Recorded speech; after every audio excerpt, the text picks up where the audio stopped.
When my husband took me to that clinic, he whispered in my ear, "You'll never have children, Clara. I paid the doctor to cut you up inside." But God had other plans, and revenge came from my own womb 3 weeks later. Hello, my dear ones. What a joy to have you here with me this afternoon. Come on in, have a seat.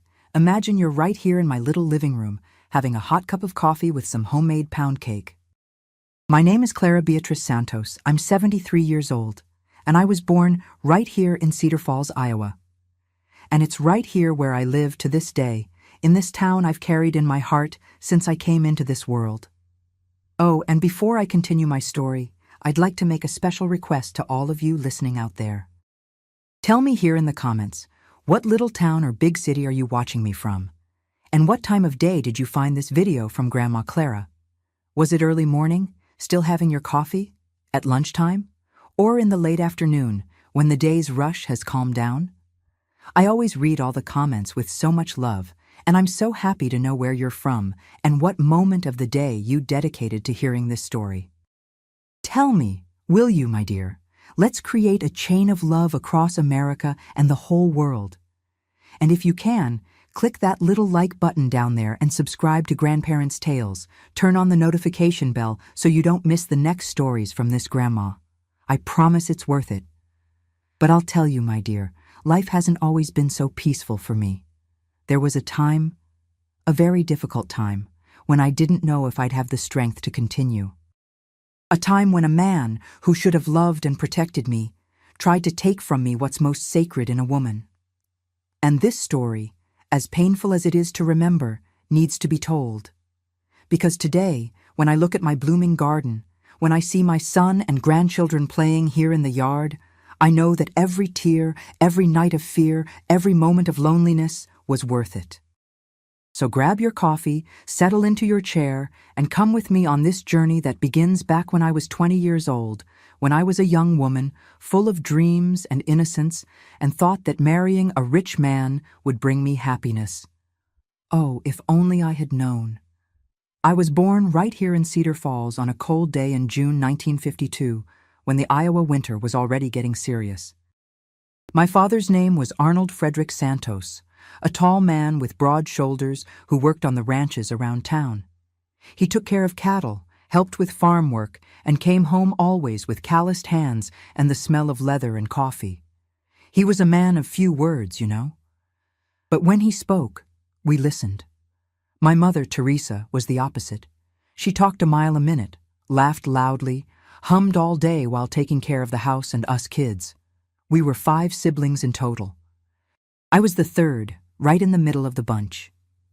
There was Lawrence, the oldest, who helped Dad on the farm from a young age. Then came Naomi, about 3 years older than me, who was Mom's favorite and learned to sew and embroider from early on. I came after, and right behind were born the twins, Oscar and Oliver, who were the troublemakers of the house. Wherever they went, it was just shouting and broken things. We lived in a very simple wooden house over on the south side, on a dirt road that turned into a muddy mess when it rained. The house had just 3 little rooms, 1 bedroom where my father and mother slept, another where the 5 of us squeezed into 2 old iron beds, and the living room that also served as a kitchen. There was a wood stove that my mother kept always burning, and it was around it that we huddled on the coldest winter days. The bathroom was outside, in the backyard, a little wooden shed we avoided using at night because it was scary. In the yard there was also a chicken coop, some laying hens that provided our eggs, and an apple tree that gave the sweetest fruit I've ever tasted. Our routine was marked by work from early on. I woke up with the rooster's crow around 5:30 in the morning and already had to help my mother. Fetch water from the well down the street, light the fire, prepare coffee and milk for Dad and my siblings. Then, when the sun was higher, I'd go to school, Cedar Falls Elementary, which was about 6 blocks from home. I loved studying, you know. Loved picking up those notebooks, writing neatly, learning arithmetic. My teacher, Mrs. Nelson, always said I had a knack for it, that I learned quickly. That made me proud. Coming back from school, around lunchtime, I had to help again. Peel potatoes, wash clothes in the tub, hang them on the line, sweep the house. But when there was spare time, oh my God, how we had fun. Me and the neighborhood girls, Gina, Yvonne, Susie, we played house under the trees, made pretend food with mud and leaves, jumped rope until we got tired. The boys played marbles in the street, flew kites on windy days. And when winter really came, we'd make bonfires in the middle of the street, roast sweet potatoes, stay there telling ghost stories until Mom called us inside. Back then, life was hard, but it was simple too. We had almost nothing, but we didn't know we were poor because everyone around us was the same. My father earned little, and the money barely covered rice, beans, and a piece of meat once in a while. Sometimes we'd eat just cornmeal mush with sausage or bean soup with bone. But my mother had an amazing ability to make tasty food with almost nothing. She always said, "God helps those who rise early, my daughter. We may not have plenty, but we have dignity." I remember when I was about 8 or 9 years old, I started noticing something that made me uneasy. My older sister, Naomi, started receiving visits from a young man. He was about 10 years older than her, son of a rancher in the region, and came to our house from time to time. My mother got all excited about it, tidied up the living room, made a cake, and kept telling Naomi to fix herself up properly, comb her hair, put on her prettiest dress. I saw that Naomi didn't seem very happy about it, but she obeyed. And one day, I heard my mother talking quietly with my father in the kitchen. "Arnold, if this marriage works out, it's Naomi's salvation. She won't have to work as a maid, won't go through hardship. A man with property, a good man." I didn't quite understand what that meant, but something inside me tightened. Was getting married the only way out for us? Were we only valuable if we got a husband who would support us? I was still small, but I was beginning to realize that the world out there was different for men and women. My brothers could go out, run around, study if they wanted.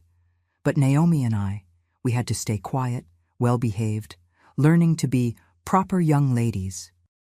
When I turned 12 in 1964, Naomi married that man. It was a small celebration at the neighborhood church and then lunch at our house. She left there straight to her husband's house on a ranch far from town. I remember crying hidden in the room because I'd miss my sister. But my mother said that's how it was, that soon it would be my turn too, and I had to be prepared. "Clara, you're pretty, you're capable, you'll get a good match too. You just need to behave properly and wait for the right time." And that's how my childhood years went by, between play, work, school, and that feeling that my future was already somewhat decided, even without me having much say in it.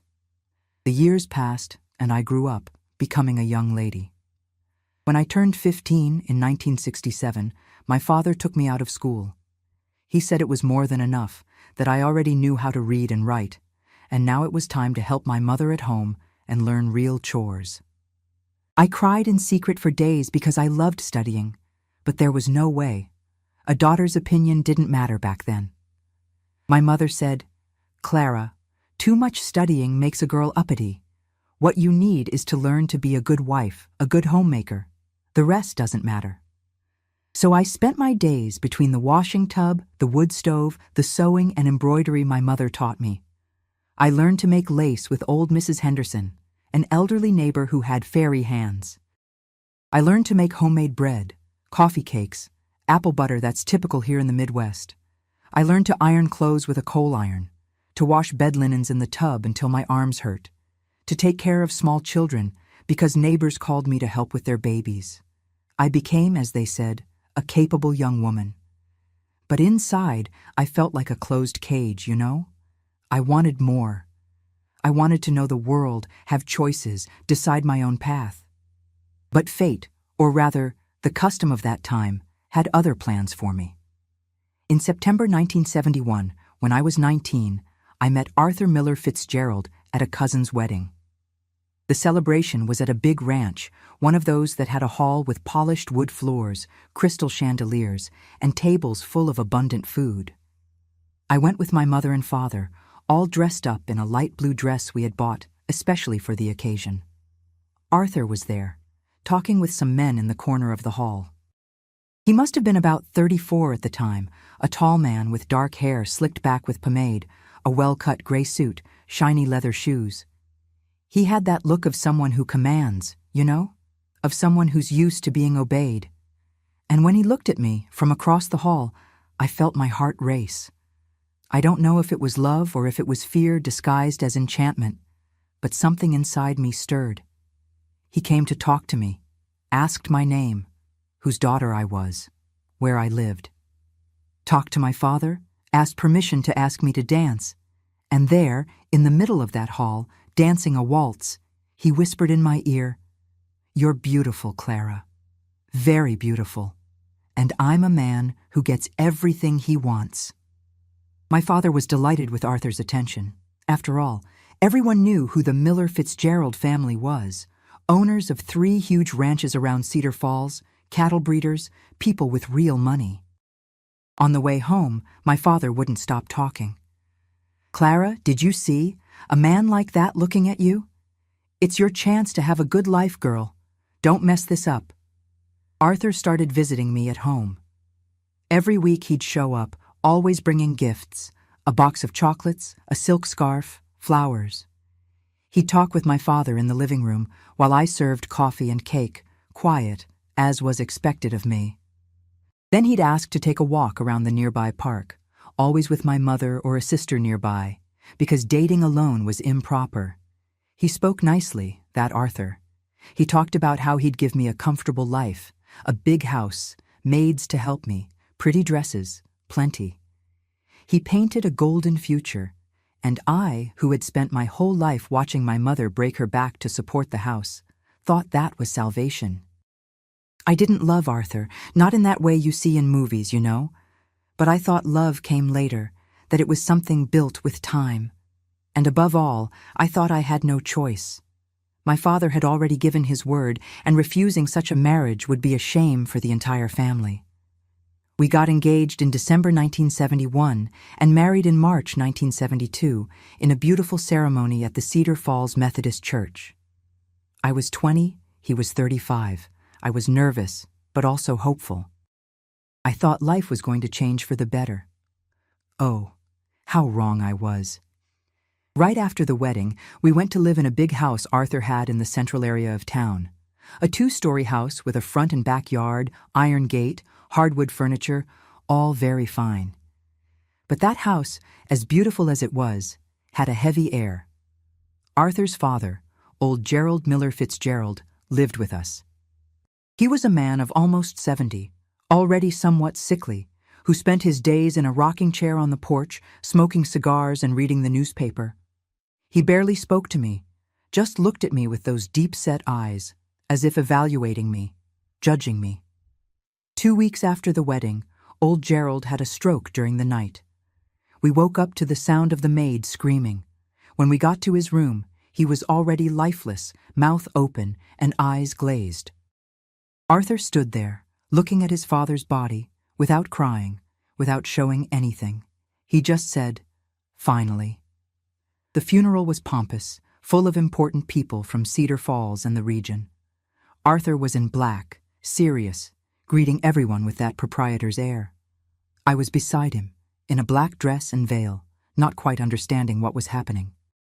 Everything had been so fast, the wedding, my father-in-law's death, that new world where I'd been thrown without an instruction manual. 3 days after the burial, the family lawyer, Mr. Eustace, came to the house for the reading of the will.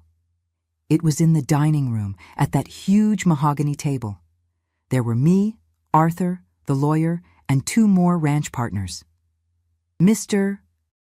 Eustace opened his leather briefcase, took out some documents, adjusted his glasses on his nose, and began to read in that monotonous voice of someone reading official papers.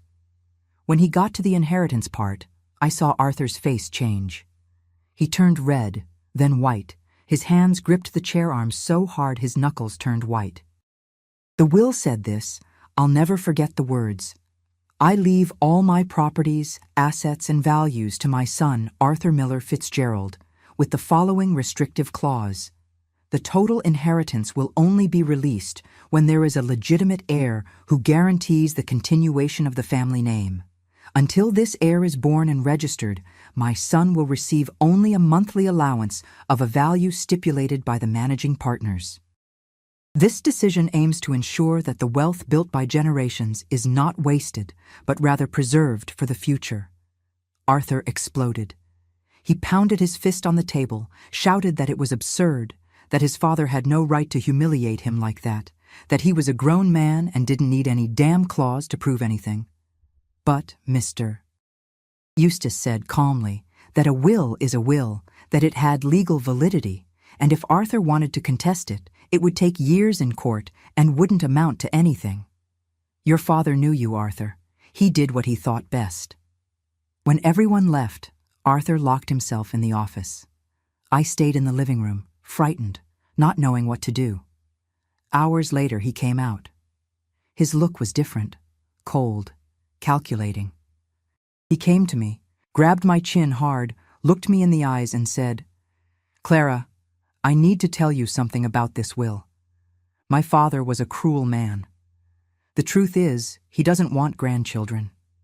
The clause says exactly the opposite of what you heard. He forbade children. If we have a baby, I lose everything. We'll be poor on the street. You understand? We can never have children." I was paralyzed. I tried to say that wasn't what the lawyer had read, but Arthur cut me off with a shout. "You think you understand wills? You who barely finished elementary school? I studied. I know how to read these things. Are you going to trust me, your husband, or are you going to keep doubting?" I lowered my head. I was young, naive, and had been raised to obey my husband. So I believed him. I believed the cruelest lie anyone ever told me, and that's how my personal hell began. The months following that conversation were the loneliest of my life. Arthur completely changed with me. He, who had been attentive, gallant, became a cold and distant man. He spent his days locked in the office, doing accounts, meeting with partners, managing what remained of his father's empire. And I stayed in that huge house with only the maid, Mrs. Olson, to keep me company. He started isolating me from everyone. When my mother came to visit, he'd make up excuses, that I wasn't feeling well, that we had an appointment, that it was better to leave it for another day. Gradually, visits became rare. My father had died of a heart attack just 2 months after my wedding, and my mother, widowed and tired, no longer had the strength to insist. My siblings lived their lives, and I became increasingly alone in that mansion that felt like a gilded prison. Arthur also wouldn't let me go out alone. "A rich man's wife is a target for gossip, Clara. You're not going to parade around town alone like just anyone," he'd say. So I stayed there, within 4 walls, embroidering, reading old magazines I found in the library, talking with Mrs. Olson while she cleaned the house. It was an empty life, without purpose, without love. And the worst of all was the constant pressure. Every time we went to some social event, a dinner with partners, Sunday mass, a party of some acquaintance, people would ask, "So, Arthur, when's the heir coming? Aren't you and Clara going to give old Gerald a grandchild?" And Arthur would smile that yellow smile and say, "Ah, these things come in God's time." But when we got home, he'd take it out on me. Did you see the humiliation? Everyone demanding a child, and here I am stuck because of a cursed will that prohibits me from having what every normal family has. I tried to comfort him, but he'd push me away rudely. And deep down, I also suffered, because I wanted to be a mother. I saw my childhood friends pushing baby strollers down the street, with that tired but also fulfilled look, and I felt a huge emptiness in my chest. But I thought that was the price to pay for having comfort, for not going through hardship. That's what I repeated to myself every night before sleeping. At least you're not hungry, Clara. At least you have a roof and food on the table. It was in August 1972, about 5 months after the wedding, that Arthur came home with news. He called me to the living room, told me to sit down, and said in that controlled voice of his, "Clara, I've made an appointment for you with a doctor." Dr. Sawyer, a gynecologist friend of mine. You've been going to the bathroom a lot lately, complaining of pain. I think it might be some problem with your ovaries, maybe a cyst. We're going to do some tests. I hadn't even complained of any pain, but when I tried to say that, he cut me off. Don't be stubborn, Clara. I noticed. And I want you to be healthy. After all, even though we can't have children, I need a healthy wife by my side. I agreed because I'd never been to a gynecologist before and thought maybe it was indeed good to do some tests. The appointment was at a private clinic in a nice building downtown. Dr. Sawyer was a middle-aged man with glasses and impeccable white coat who examined me and ordered some blood and urine tests. Arthur stayed in the room the whole time, supervising everything, as if I were a child incapable of speaking for myself. A week later, we went back there to get the results. Doctor. Sawyer called Arthur into his private office, and they stayed in there for almost half an hour while I waited in the outer room. When they came out, Arthur had a serious expression. It's as I imagined, Clara. You have a cyst on your ovary. You'll need surgery. Surgery? I felt a chill run down my spine. But, is it serious? Is it dangerous? I asked, my voice trembling. Arthur put his hand on my shoulder, but his touch had no affection. It's simple, Clara. The doctor will remove the cyst, and you'll be fine. Everything's already scheduled for next week. You'll check in the morning, have the surgery, and the next day you'll be back home. I had no one to ask, no one to advise me. Mrs. Olson, when she found out, was worried. Oh, my dear, surgery is serious business. Are you sure you need it? She asked, while packing my little suitcase. But what could I do? My husband and the doctor had decided, and I had no knowledge to question. On the morning of the surgery, Arthur took me to the clinic very early. The sky was gray, cold, with that fine Iowa winter drizzle that soaks to the bone. The clinic was empty, silent, smelling of disinfectant and ether. A nurse took me to a little room, told me to put on that hospital gown, that thin cloth that leaves you exposed and vulnerable. I was shaking, from cold, from fear, from an anguish I didn't know where it came from. They laid me on a gurney, put an IV in my arm. The nurse applied something to the vein and said, "This is just to help you relax a little before anesthesia." I felt dizzy, a weakness taking over my body. Everything got kind of slow, kind of blurry. Arthur was there, standing beside the gurney, looking at me. And it was at that moment, when I was already too weak to react, that he leaned down very close to my ear. What he said at that moment, I'll never forget. I won't repeat the exact words because they still hurt me, but the meaning was clear. He had lied. There was no cyst. He had paid Dr. Sawyer to do something terrible to me, to ensure I could never give him what the will required. He said he wasn't going to share the inheritance with anyone, that he had plans to forge documents later, and that I was just an obstacle that needed to be neutralized. He whispered all of that in that cold voice while I tried to scream, tried to move, but my body wouldn't obey. I was paralyzed, helpless, at his mercy. Arthur left the room with a smile at the corner of his mouth. I heard the door close. I tried to call the nurse, but my voice came out weak, almost inaudible. Tears ran down the corners of my eyes, wetting the pillow. I was trapped there, waiting for a man in a white coat to do something irreversible to me, something that would kill my dream of being a mother, that would transform me forever. That's when Dr. Sawyer came in. He came straight to the gurney, checked the equipment, vital signs, blood pressure. I looked at him with desperation, with pleading in my eyes. He saw it. I know he saw it because he stopped, looked back at me, and I saw something pass across his face. A conflict, a doubt, maybe even remorse. He stood there for seconds that seemed like hours. Then he approached, as if to adjust the oxygen mask on my face.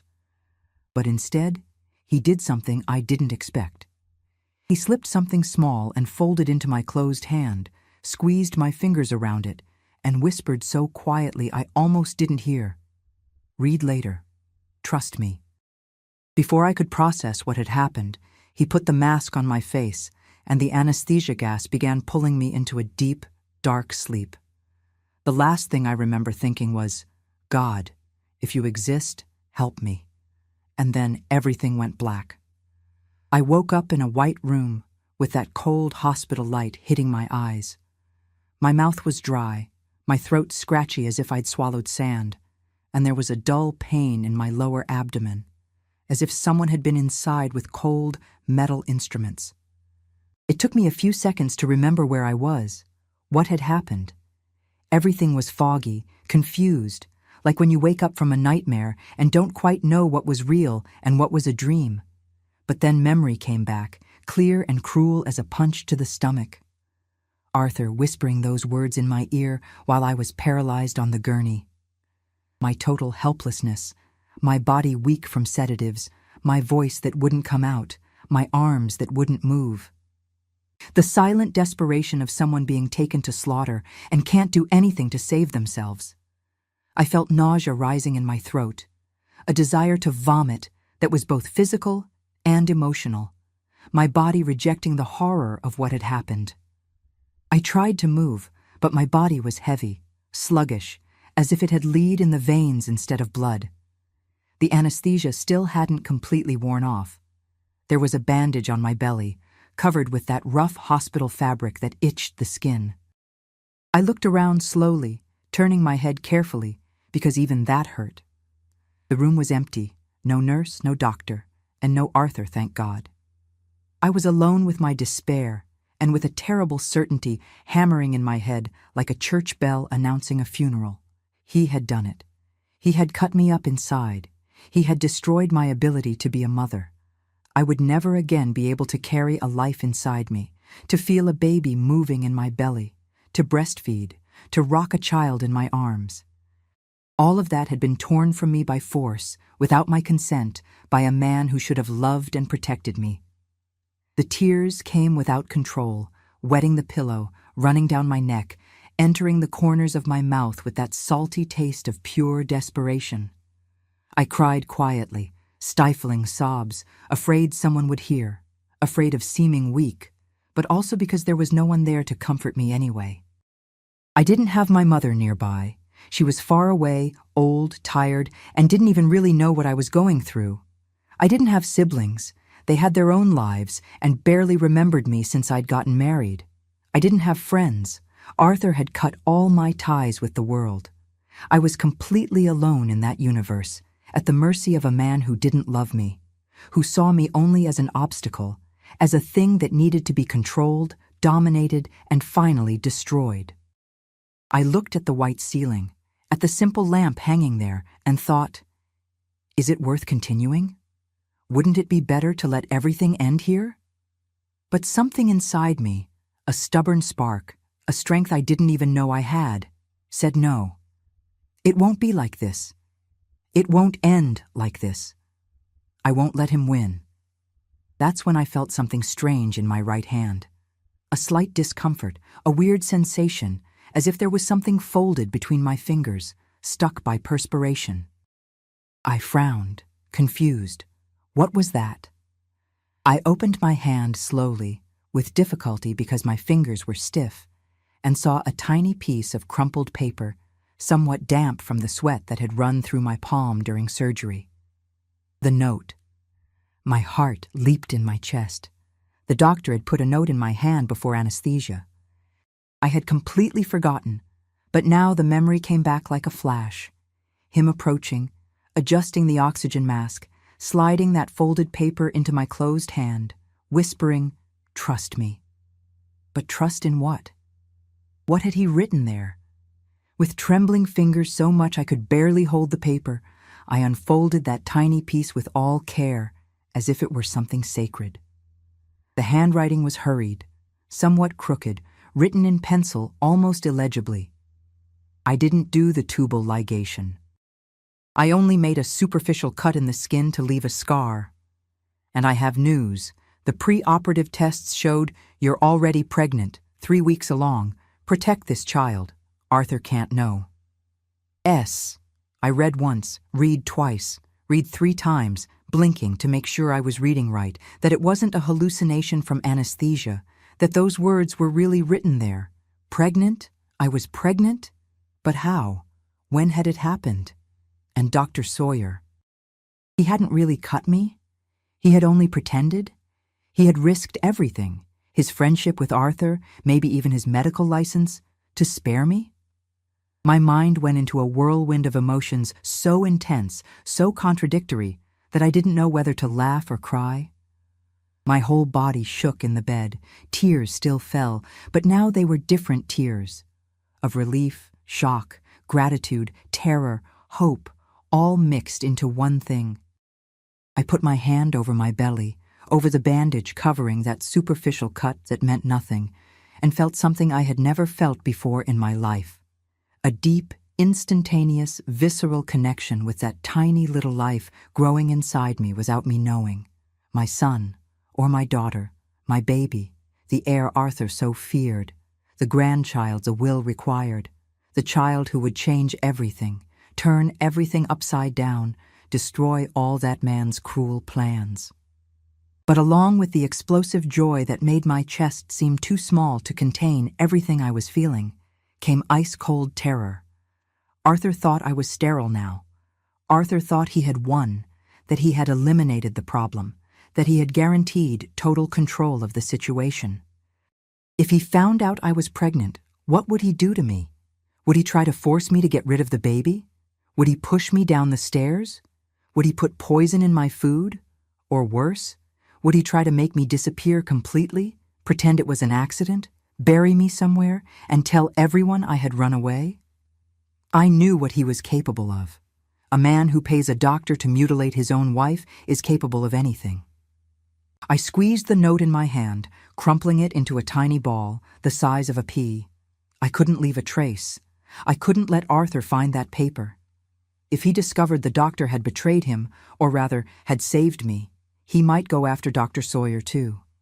And I couldn't put at risk the life of the only man who had the courage to help me.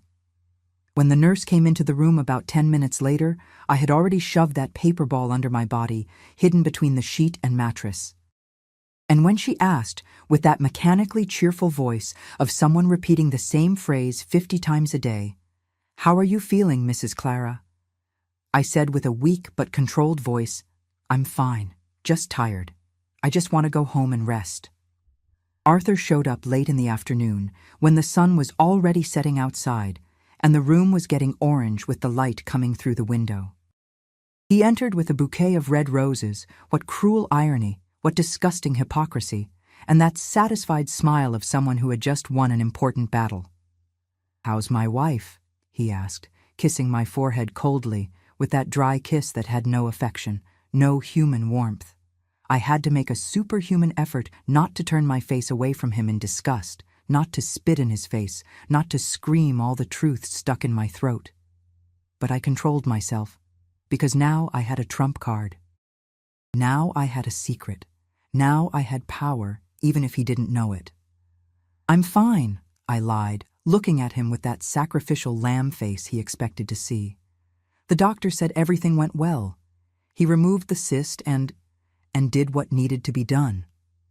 "Great," Arthur replied, sitting in the chair next to the bed and crossing his legs with that relaxed pose of someone who doesn't have a worry in the world. "Now you can recover in peace, and we can go on with our lives without worries." He said, "without worries," with so much relief in his voice, with so much poorly disguised pleasure, that I felt hatred. True hatred, deep, visceral, the kind that burns inside and leaves a taste of bile in the mouth. But I smiled. I smiled and said, "Yes, finally we can live in peace." And inside, I thought, "You have no idea what's coming, Arthur. You have no clue." We went home the next day. I faked weakness, faked pain, faked being devastated for having lost my fertility. I cried false tears when Mrs. Olson hugged me and said, "Oh, my dear, what a sadness. But God knows what he does."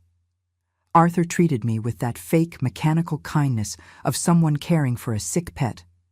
He had Mrs. Olson make chicken broths, herbal teas, bring me extra pillows. But he didn't sleep with me that night. nor the following nights. He slept in the guest room, so as not to disturb me during recovery, he said. But I knew the truth. He was no longer interested in me. I had fulfilled my role, or rather, had been neutralized. Now I was just a decoration in his house, a decorative wife he kept for social appearances. And it was there, on those nights alone, lying in that huge, cold bed, with my hand over the belly that still showed no sign but held the biggest secret of my life, that I began making plans. Secret, silent, strategic plans that I couldn't share with anyone. I needed to protect my baby. I needed to buy time. I needed to make Arthur believe he had won, while I, inside, prepared my revenge. A just, deserved revenge that would come at the right time. In the following weeks, I was the best actress that ever existed.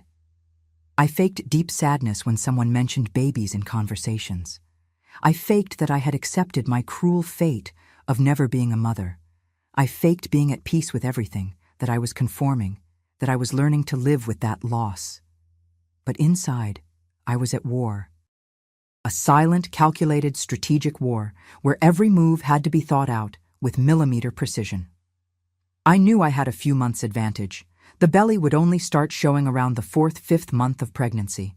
Until then, I could hide with loose clothes, shawls, tight girdles when necessary, with excuses about having gained a little weight recovering from surgery. But I needed a bigger, more solid plan. I needed outside help.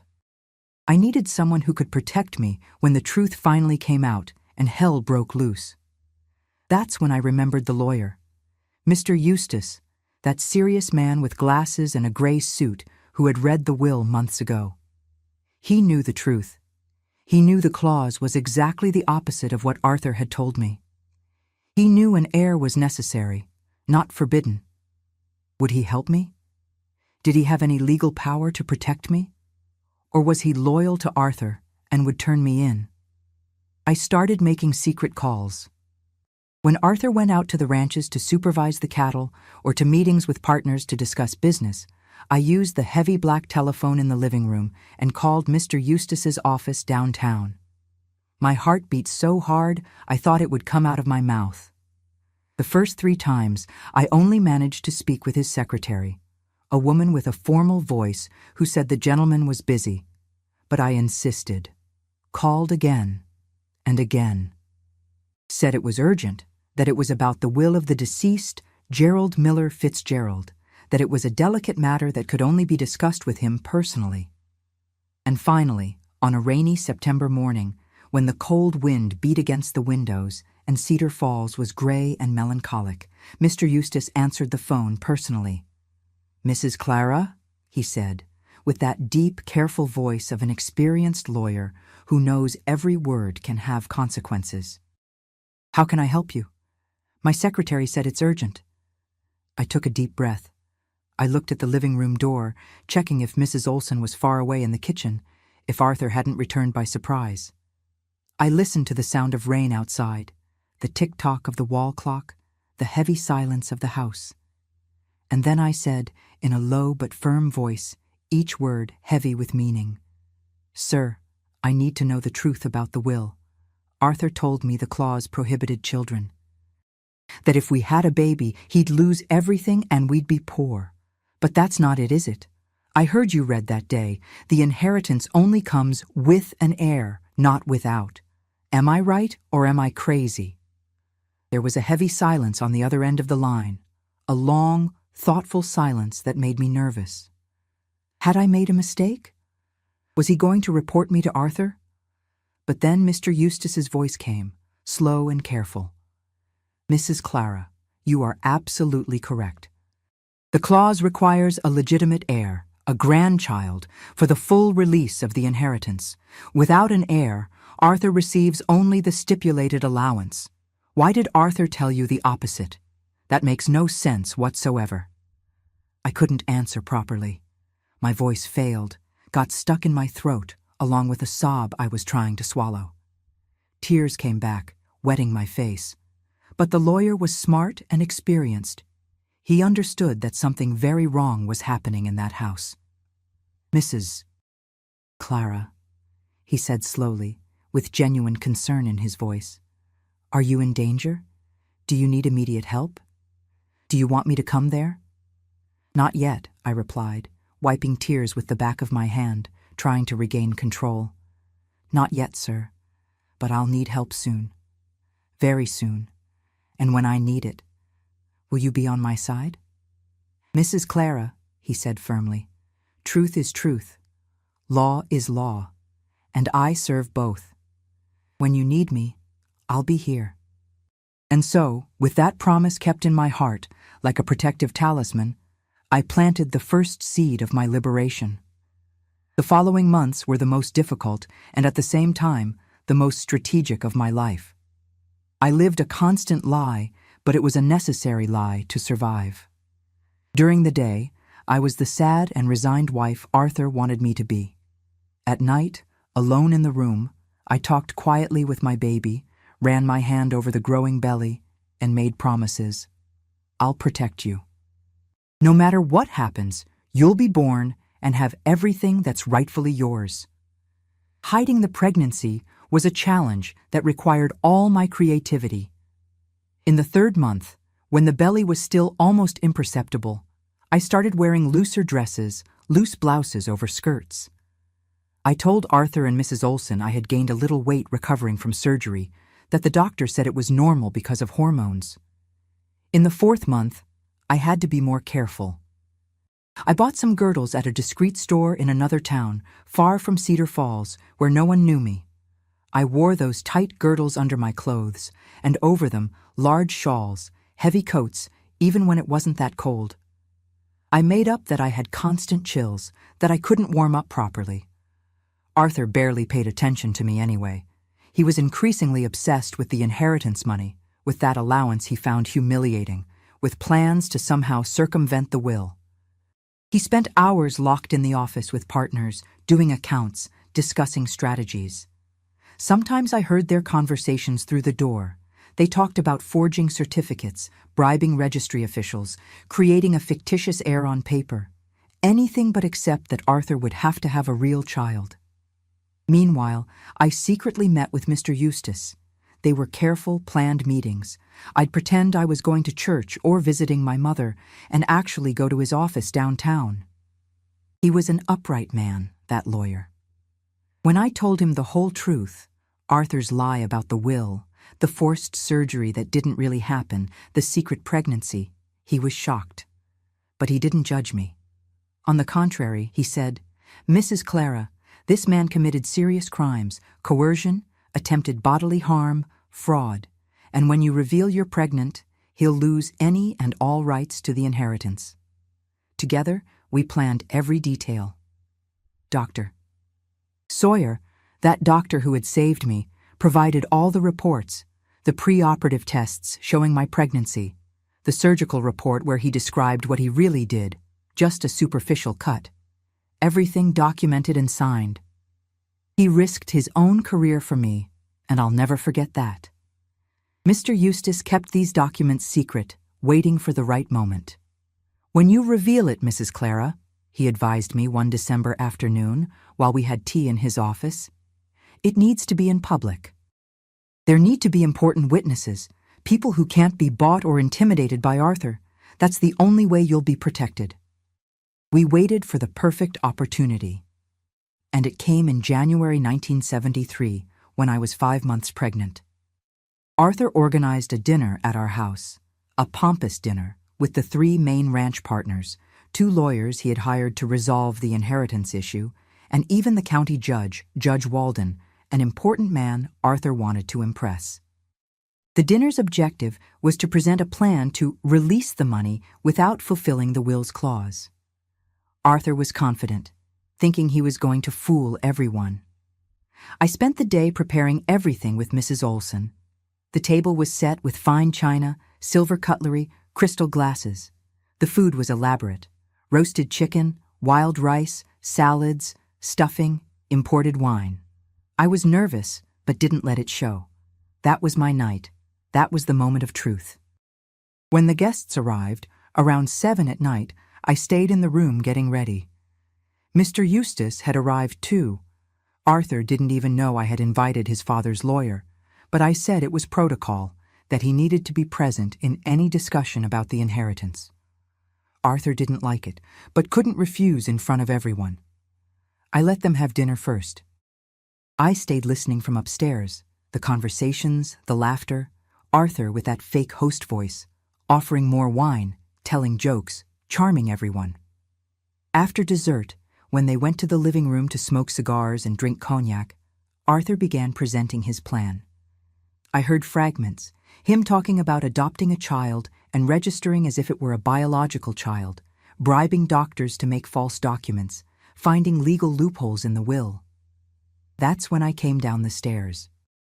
I had changed in the room, took off the tight girdle I'd been wearing for months, took off the loose clothes, the shawls, all the artifices, put on a dress I had bought in secret, a dress of fine fabric, dark green, fitted to the body, hugging every curve, every volume. And the belly. Oh, the 5-month belly, round, unmistakable, was there exposed for everyone to see. I went down step by step, slowly, holding the handrail. My heart beat so hard I thought I'd faint, but I breathed deeply and continued. When I reached the living room door, everyone was turned forward, listening to Arthur speak. I cleared my throat softly. One of the partners saw me first, and his eyes widened. Then another. Then the judge. Everyone fell silent, looking at me, more specifically at my belly, with that expression of someone who can't believe what they're seeing. Arthur turned his head slowly. When he saw me, the cognac glass he was holding slipped from his fingers and fell on the carpet, spilling that amber liquid. His face went white, completely colorless, as if he'd seen a ghost. He got up staggering from the armchair, pointing at me with a trembling finger, and shouted with a strangled voice, That's impossible! You're sterilized! You can't be pregnant! I paid the doctor to cut you!" Absolute silence in the room. Everyone looked at him, shocked. The judge also stood up, frowning. "What did you just say, Arthur?" Arthur realized his mistake too late. He had given himself away, had confessed in front of important witnesses, a judge, 3 respected businessmen, 2 lawyers. He tried to backtrack, stammering, "No, that's not what I meant. I meant to say..." But I didn't let him. I entered the room with my head held high, with all the dignity that had been crushed during those months. "He said exactly what you heard." My voice came out firm, clear. "Arthur told me his father's will prohibited children, that if I got pregnant he'd lose everything. It was a lie. He took me to a clinic last August saying I had a cyst, but actually he'd paid the doctor to do surgery that would make me sterile. He wanted to ensure I could never give him the heir the will requires."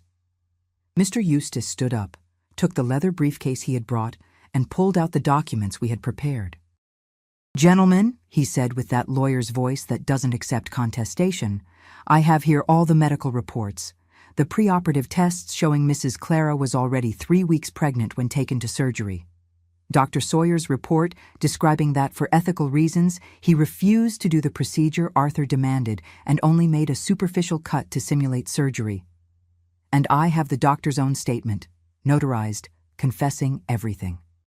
He distributed copies of the documents to the lawyers and judge. Arthur was paralyzed, watching his whole world crumble. The judge read the papers carefully, with that serious face of someone processing something grave. Then he looked at Arthur with contempt. "Mr. Miller Fitzgerald, what you did constitutes crimes of coercion and attempted serious bodily harm. And as for the inheritance..." Mr. Eustace completed. "Gerald Miller Fitzgerald's will is very clear. There's a secondary clause that establishes, in case of moral incapacity, bad faith or crime committed by the heir Arthur against the gestation or birth of a legitimate heir, legal guardianship of the fortune shall pass entirely to the child's mother until the child reaches adulthood. That is, due to the crimes Arthur committed trying to prevent the birth of his own child, he lost any and all rights to the inheritance. Mrs. Clara is now the legal administrator of the entire fortune on behalf of the baby she carries. It was as if a bomb had exploded in that room. The partners all started talking at once. The judge said he'd open an inquiry. Arthur's lawyers tried to argue, but there was no possible argument. The crime had been confessed in front of witnesses. The documents were legal and incontestable. Arthur looked at me with such deep hatred, I felt a chill. "You bitch," he hissed through his teeth. "You tricked me. You set all this up." "No, Arthur," I replied, putting my protective hand over my belly. "You set it up against me. I just survived, and my son will have everything that's rightfully his, everything you tried to steal." That same night, by order of the judge and accompanied by the partners who wanted to protect the ranch's assets, Arthur was expelled from the house. He left with only the clothes on his back and the allowance he'd continue receiving, that same allowance he so despised.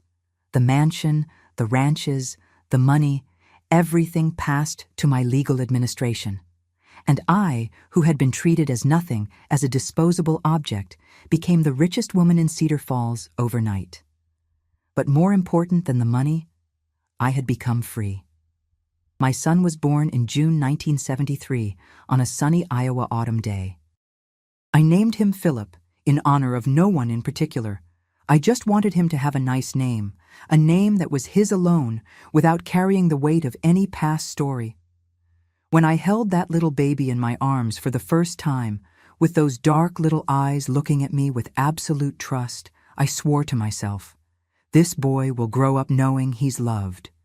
He'll never feel what I felt. And I kept that promise. I raised my Philip with all the love in the world. He never lacked anything. Good food, clean clothes, private school, music teachers, English teachers, everything he needed to have a good and dignified life. But more important than that, I gave him what no money can buy: presence, affection, attention. I was there at every school party, every football game, every important moment. And when he asked questions about his father, I told the truth in a way a child could understand. Your father didn't know how to be a father, my son. But you have a mother who loves you for two. Arthur never set foot in our house again. He continued receiving the will's allowance. It was enough for him to live modestly, but nothing compared to the fortune he had lost. I heard he went to live in Des Moines, that he tried some businesses that didn't work out, that he became bitter and lonely. In 1989, he died of a heart attack, alone in a rented apartment. When I received the news, I felt neither joy nor sadness. Just emptiness, a realization that that man had wasted his whole life chasing money and died without having anything that really mattered. I managed the fortune responsibly. The ranches continued producing. The businesses prospered under the management of the honest partners my father-in-law had chosen. I signed the necessary papers, participated in important meetings, but always with Mr. Eustace by my side guiding me. When Philip turned 18 in 1991, he legally inherited everything, as the will determined. But he, whom I had raised with good values, consulted me on everything. "Mom," he'd say, "you fought for this. You deserve to decide." Together, we decided to do something good with that money. We sold one of the ranches and used the money to build a public school in Cedar Falls, a beautiful school where poor children could study with dignity. We donated to hospitals, nursing homes, institutions that cared for women in vulnerable situations. We didn't do it to show off. We did it because it was right, because I knew what it was like to need help and not have it. Philip grew up, graduated in agricultural studies, married a good woman named Lucy, and gave me 3 wonderful grandchildren who are the light of my life.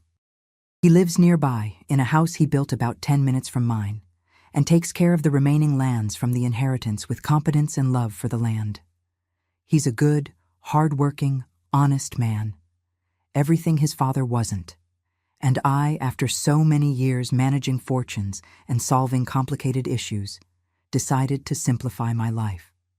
When I turned 70, I passed all legal responsibilities to Philip and retired for real. Today, at 73, I live here in this simple little house in Cedar Falls, the town where I was born and where I intend to die. It's not the mansion where I lived with Arthur.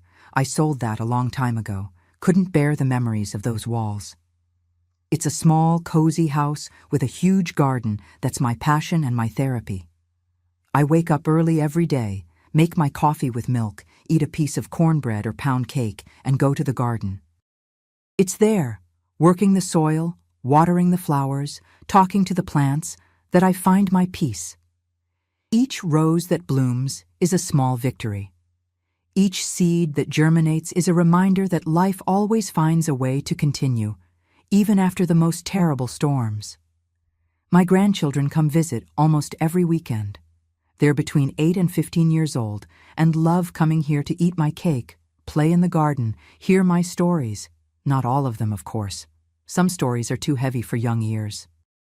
But I tell them about my childhood, about old times in Cedar Falls, about how life was different. And they hug me and say, "Grandma, you're the best in the world." My life today is simple, but it's full. I have my church friends with whom I have coffee on Sunday afternoons. I have my son who calls me every day to see if I'm well. I have my daughter-in-law who brings me meals when she knows I'm too tired to cook. I have my grandchildren who fill my house with noise and joy. I have my garden, my books, my memories, the good and the bad, because the bad ones also taught me who I am. When I look back, to my 20 years old when that nightmare began, I barely recognize that scared and naive girl I was. Today's Clara is strong, wise, free. I survived the worst that one human being can do to another, and not only survived, I won. I transformed pain into fight, and fight into victory. And from that victory was born a good life, a loving family, a legacy of dignity. I have no resentment in my heart. Arthur paid his price while still alive, becoming bitter in loneliness for everything he planted with his own wickedness. I, on the other hand, still harvest today the fruits of love, courage, and faith that never completely abandoned me, even in the darkest moments. And that's how, my dear ones, surrounded by flowers and love, I live my days here in Cedar Falls, on the same land where I was born, grateful for each dawn, for each hug, for each small joy that life still has in store for me. My dear ones, if you're listening now and going through something similar, if someone is controlling you, manipulating you, making you believe lies to keep you trapped in a situation of suffering, I want you to know something. You're not alone. And as impossible as it may seem at this moment, there's a way out. There's always a way out. I learned some things in these more than 50 years since I lived that nightmare.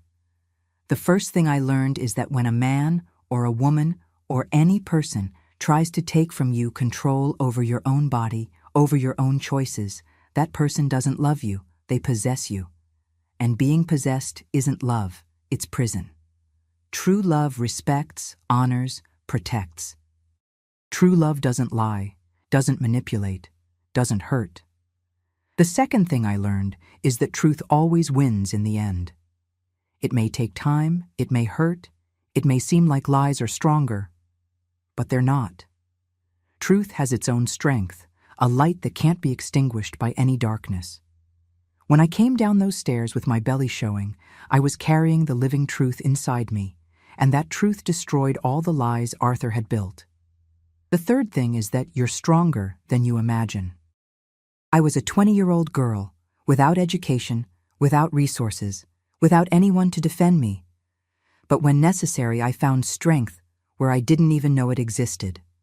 I learned to plan, to wait for the right moment, to be strategic. And you also have that strength inside you, even if you can't see it yet. If you're being controlled, manipulated, threatened, seek help. Talk to someone you trust.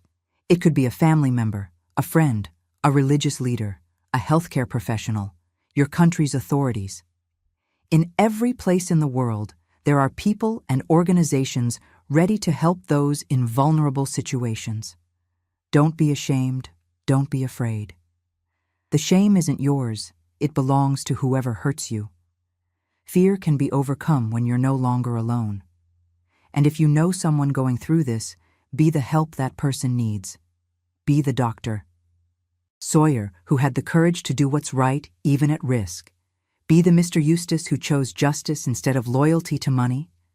Be the Mrs. Olson who, even being just a maid, treated me with affection when I most needed it. Small acts of kindness can save lives. I transformed the poison they gave me into medicine. I transformed pain into strength. I transformed the attempt to destroy me into a reason to fight. And today, when I look at my blooming garden, when I hug my grandchildren, when I see my son being the honorable man his father never was, I know I won. And you can win too. Life always finds a way to flourish, even in the most arid soil. You are that life. You are that flower that will bloom despite everything. Thank you for listening to me until now, for giving me this space to tell my story. Each one of you on the other side, listening to me, is part of my healing. Because speaking, sharing, is a way of freeing what was trapped inside the chest for so long. And now, my dear ones, my precious ones, I need to make a very important request.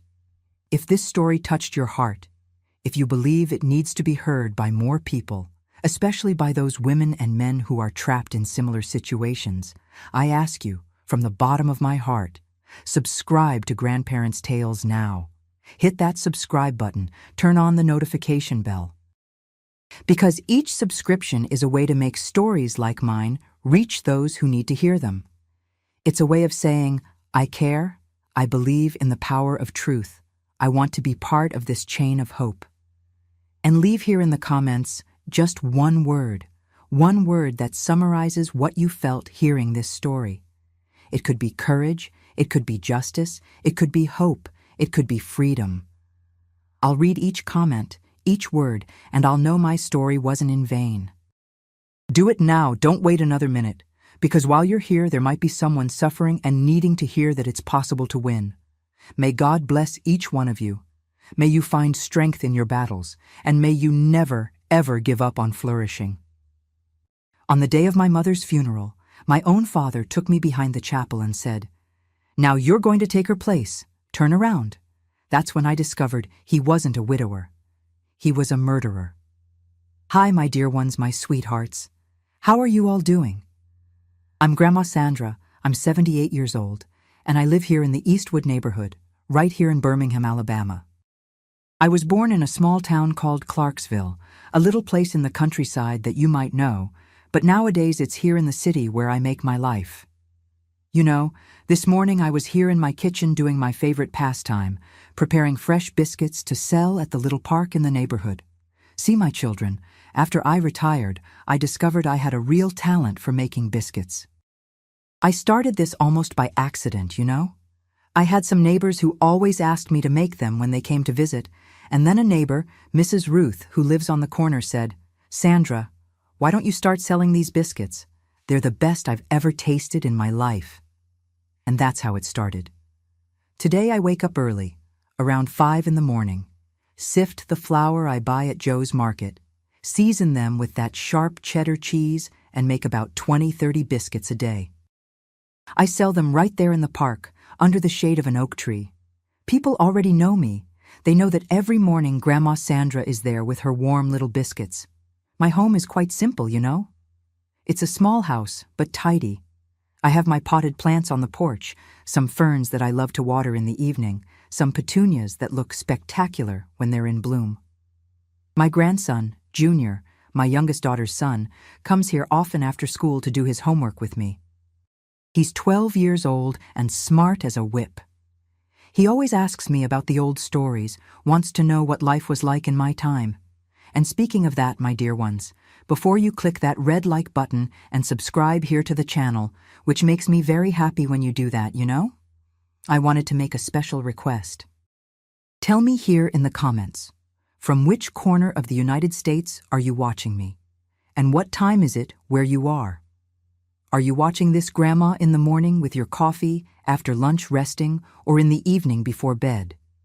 I always, always read all the comments and get emotional knowing that there are people from all over listening to this old lady here. Tell me, I want to know where all this love comes from. Let's make a chain of love throughout the entire country. You know, my children, today I wanted to tell you a story that I've carried in my chest for many, many years. It's a heavy story, one that touches the heart, but it's important to tell. It's about something that happened to me when I was very young, back in Clarksville, in rural Alabama.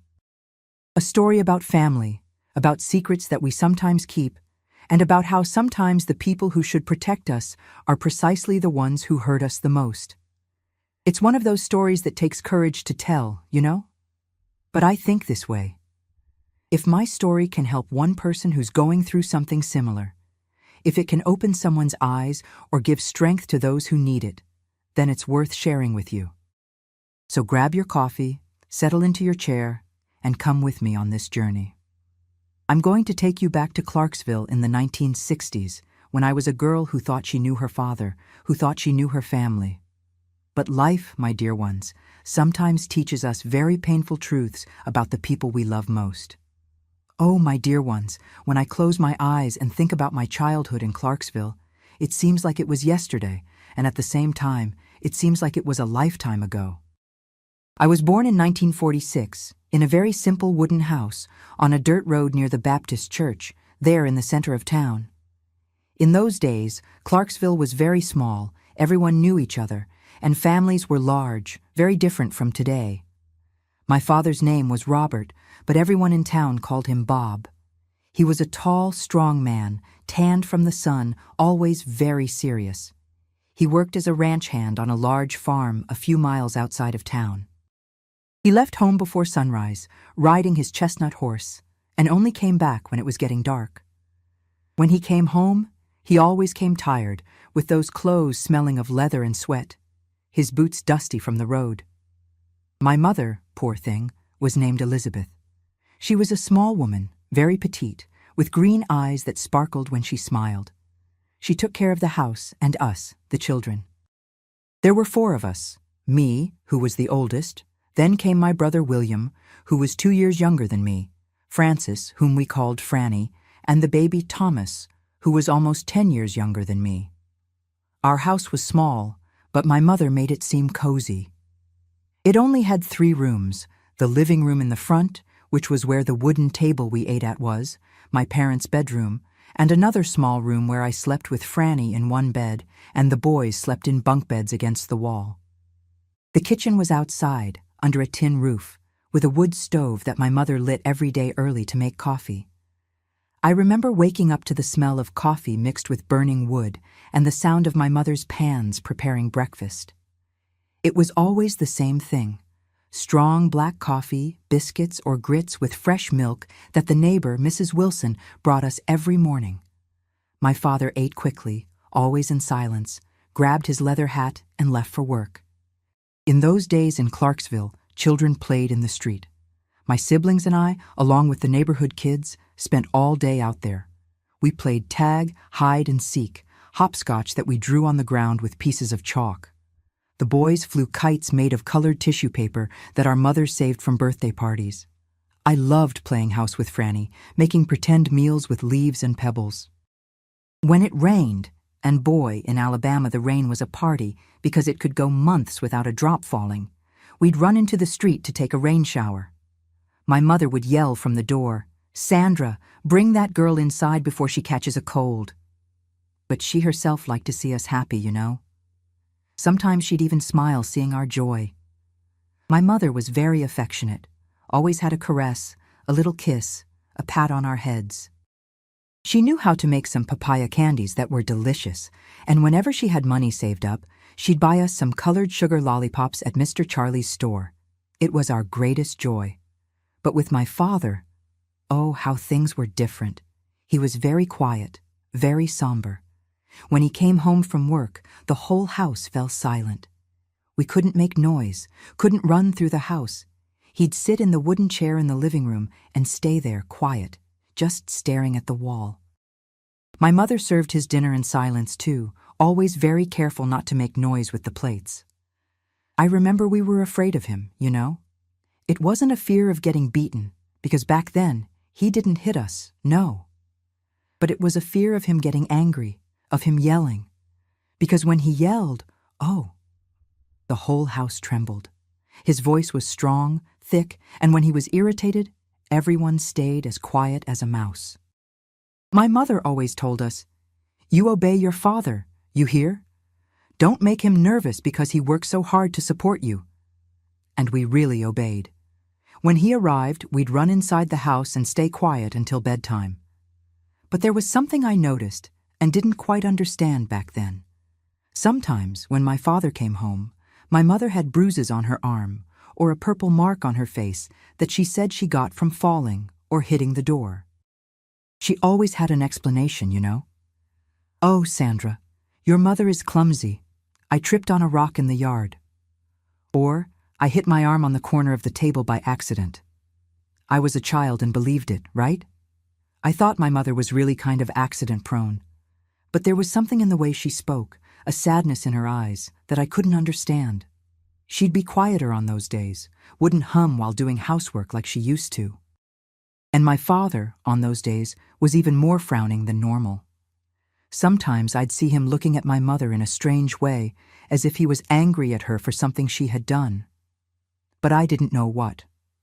That's how I grew up in Clarksville, between playing on the dusty street, my mother's affection, and the respectful fear of my father. It was a simple life, a rural family life, where men commanded and women obeyed, where children didn't question adults, and where some secrets were kept behind closed doors. I had no idea that those small signs, those purple marks, that sadness in my mother's eyes, were just the beginning of a much darker truth that I would only discover years later, when it was no longer time to save her. My dear ones, it was when I turned 15 in 1961 that things in our house began to change in a way that shook everything I knew about my family. Until then, I lived in that little child's world, playing in the street, helping my mother with household chores, without really understanding what happened behind closed doors when we weren't watching. I remember as if it were today, the day of my 15th birthday. My mother had made a cornbread cake, my favorite, and had invited some neighbors to celebrate with me. It was a Saturday. My father hadn't gone to work because the boss had given the ranch hands the day off.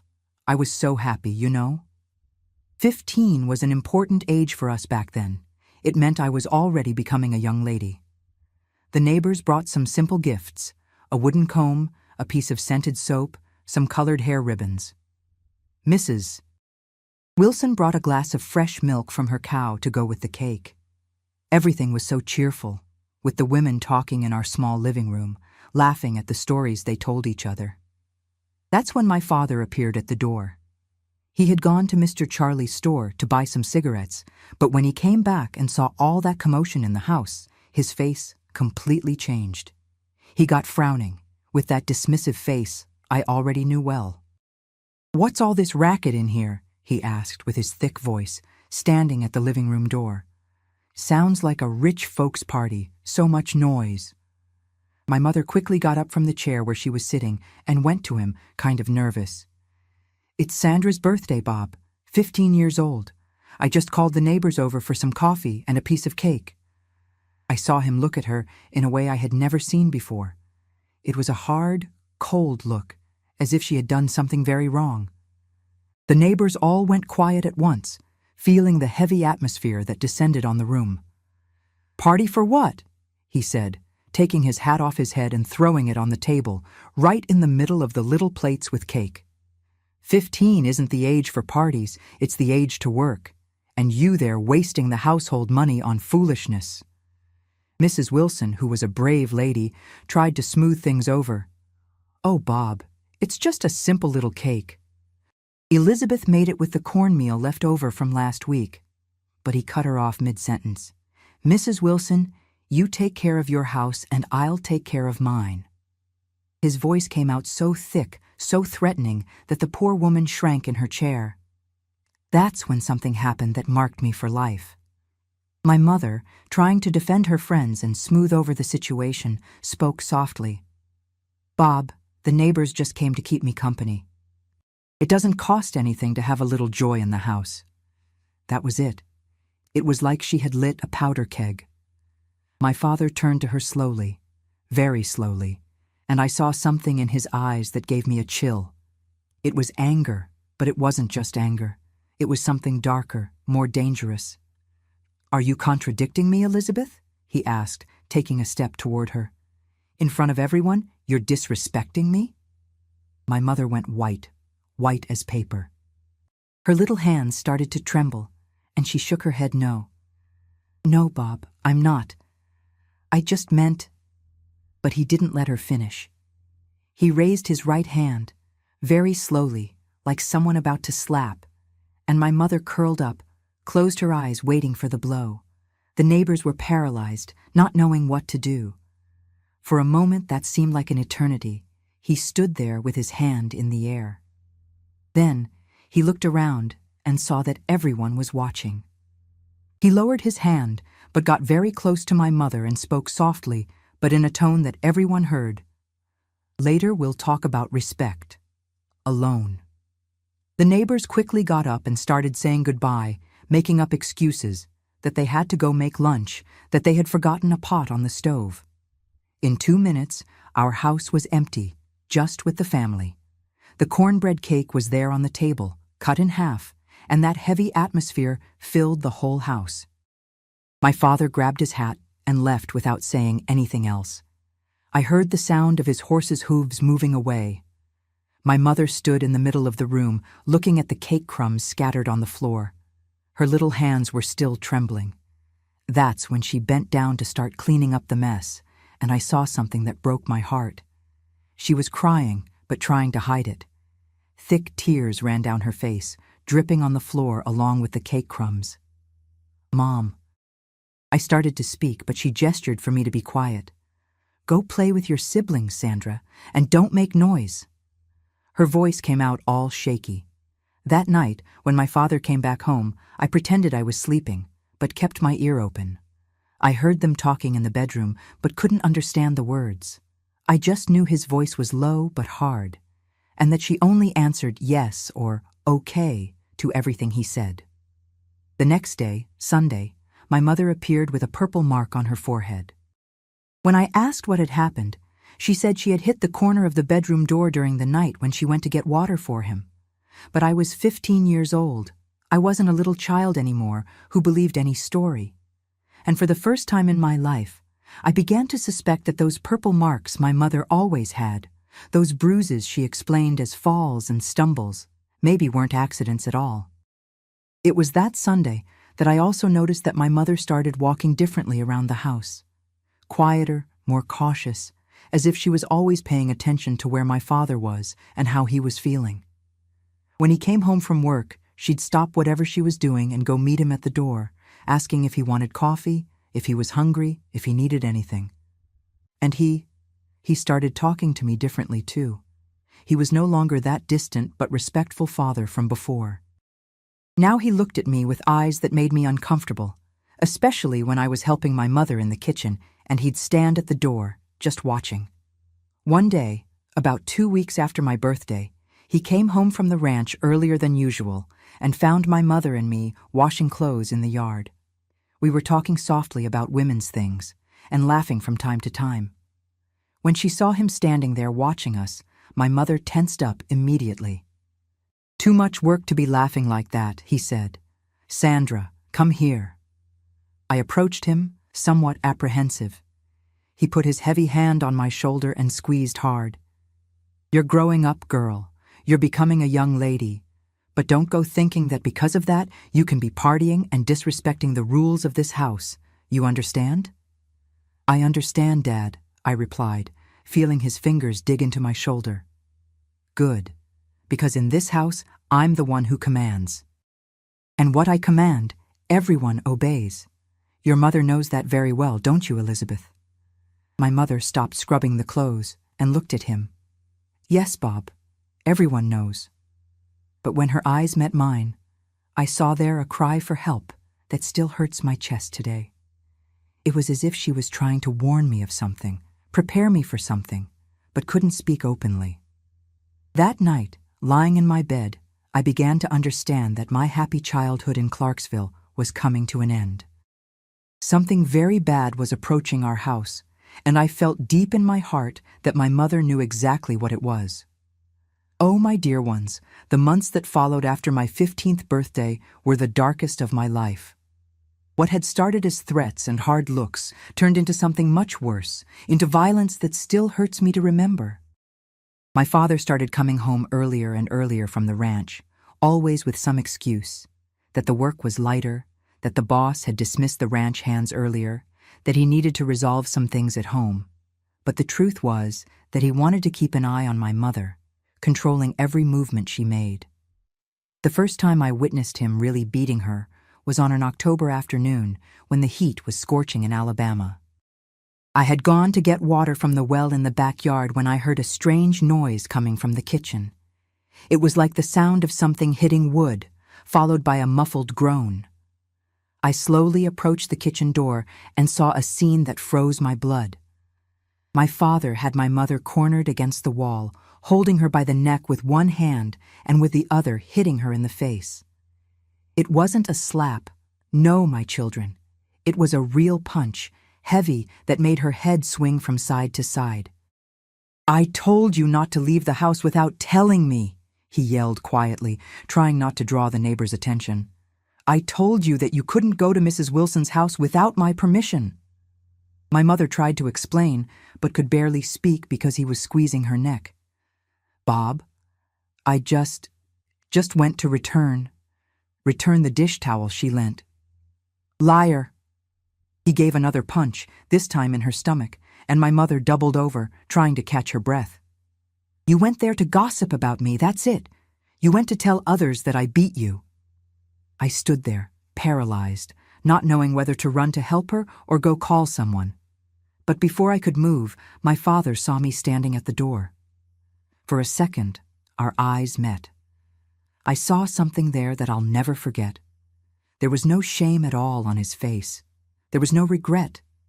There was only anger at being discovered. "Sandra," he said, letting go of my mother, who slid down the wall until sitting on the floor. "Come here." I didn't want to, but my legs took me to him. My mother, still trying to breathe properly, made a gesture with her hand for me not to come close, but I couldn't disobey my father. He put his heavy hand on my shoulder, the same hand that had just beaten my mother, and spoke very softly in my ear. "What you saw here never happened. Your mother fell by herself, hit the corner of the table. That's what happened. You understand?" I nodded yes, but he squeezed my shoulder until it hurt. "Say you understand." "I understand, Dad," I managed to whisper. "Good. Because if you tell anyone, I'm going to have to teach you too how a woman should behave in this house. And it won't just be with words, no. Understand?" At that moment, looking into his eyes up close, I understood that my childhood was completely over. I was no longer his protected daughter. I had become something else, a dangerous witness who needed to be controlled. In the following months, the house became hell. My father found any excuse to beat my mother. If the food was too hot, if it was cold, if she took too long to answer when he arrived, if she said something he didn't like. And always, always, he made sure I saw it. It was as if he wanted to teach me something, you know? As if he was showing me what a woman's place was in his house. I noticed he looked at me during the beatings he gave her, checking if I was paying attention, if I was learning the lesson. My mother started to become different, thinner, quieter, always with marks on her body that she tried to hide with clothes. She stopped singing while working, stopped smiling at the silly little things my younger siblings did. It was as if the joy had dried up inside her. And the worst part is that she started to distance herself from me too. I think she was afraid that if we got too close, he'd get jealous or suspicious. So she spoke to me only what was necessary, gave me orders about what to do in the house, but never again had those moments of affection we had before. One night, I woke up to strange noises coming from their room. I thought it was another fight, but it was different. It was my mother moaning softly, as if in pain, and my father saying something that disgusted me. Stop crying, Elizabeth. It's your wifely duty. And now it's also your punishment for leaving the house yesterday without telling me. I covered my ears and pretended I was sleeping, but I understood that he hurt her in other ways too, ways that a 15-year-old girl shouldn't even know existed. It was around this time that my father started paying more attention to me. Not in an affectionate, fatherly way, no. It was attention that made me afraid. He noticed when I was growing, when my body was changing. Sometimes I felt him watching me when I was sweeping the yard or washing dishes, and that look gave me chills. One afternoon, when my mother had gone to the store to buy flour, he came home from the ranch and found me alone at home. My siblings had gone out to play in the street. "Sandra," he called from the door, "come here." I went, drying my hands on my apron. He kept looking at me in a strange way, from top to bottom, as if evaluating something. "You're becoming a beautiful young woman," he said, getting closer, "just like your mother when she was young." Something in the way he spoke made me very afraid. I tried to move away, but he grabbed my arm. "Where are you going? Don't you like talking to your father?" "I do, Dad," I lied. "Then stay there quietly." He ran his hand over my face, in a caress that had nothing fatherly about it. "Your mother is getting old, Sandra. Tired, but you're at the perfect point." I didn't quite understand what he meant, but the fear I felt was so great that I started to tremble. That's when I heard my mother's voice coming from the street, talking to a neighbor. My father quickly let go of me and went to sit in his chair as if nothing had happened. But when my mother came into the house and saw our faces, mine of fear, his of anger at being interrupted, she understood right away what had almost happened. That night, she came to my bed after everyone was asleep and whispered in my ear, "Sandra, never be alone at home with him again. Never again. Do you promise me?" I promised, but deep down I knew that such a promise would be hard to keep. My father was smart, patient. He knew how to wait for the right time, and I felt that time was getting closer every day. My mother knew it too. Lately, she looked at me with such a deep sadness in her eyes that it seemed like she was saying goodbye to me, as if she knew she wouldn't be able to protect me for much longer. And she really couldn't. My dear ones, the last straw that broke the camel's back happened on a Tuesday in December 1961. It was the time of the late Christmas bazaar in Clarksville. You know how it is. In small towns, the festivities extend. And there was a prayer meeting at the Baptist church that my mother always attended. She had asked my father's permission to go, and he had let her, but with one condition. She had to come back before sunset. That day, the prayer meeting went longer than normal because the pastor had announced some important things about building the new chapel.